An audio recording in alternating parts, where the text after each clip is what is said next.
Tudo bem? Precisa de ajuda? Não, tudo bem. Tem certeza? Sim.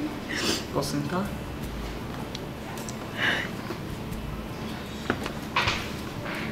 Eu queria saber o seu nome. O meu é Tomás. Kátia, Eu percebi que você estava chorando. é que eu tenho um sonho, mas ele é impossível de se realizar. Mas por que era impossível? Meu sonho de ficar grávida, mas meus pais não aceitam. Mas por qual motivo eles não aceitam? Dizem que sou muito jovem, imatura demais para cuidar de uma criança. Às vezes nossos sonhos acabam sendo problema para o nosso futuro. E é por isso que precisamos pensar bem no que sonhamos. Meu sonho é ser um inventor famoso. Eu quero inventar coisas para ajudar as pessoas. Ser mãe para você é um sonho. Para seus pais é um problema.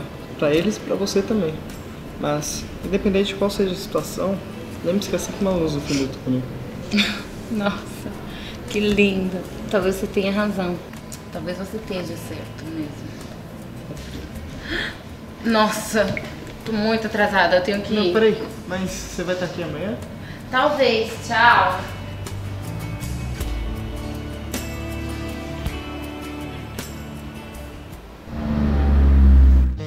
Respeitável público, com vocês, nada mais, nada menos do que ele, Thomas Jefferson!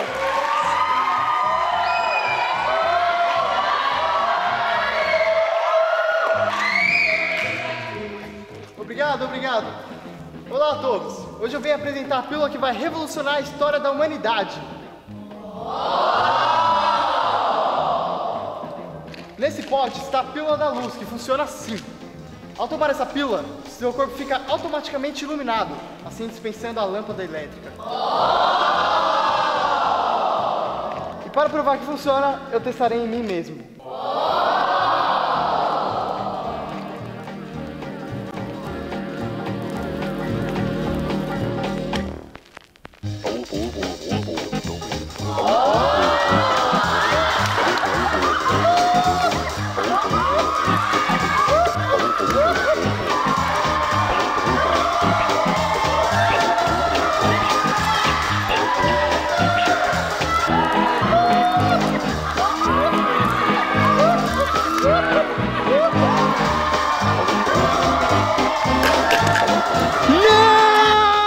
Ei, rapaz! Ei, Não! rapaz!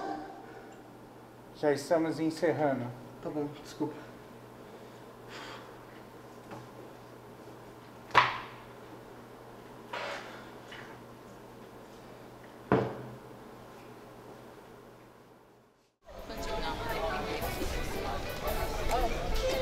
Ei, Tomás! Meninos, calma aí. Oi? Pelo visto você tá melhor, né? Sim, meus pais estavam certos. Não sei onde eu tava com a cabeça. Não cuido nem de mim, quem dirá de uma criança. E outra, eu tenho ainda muito que curtir a vida. Verdade. Tá curtindo uma festa hoje à noite? Seria uma boa. Será que eu posso levar meu namorado? Namorado? Não!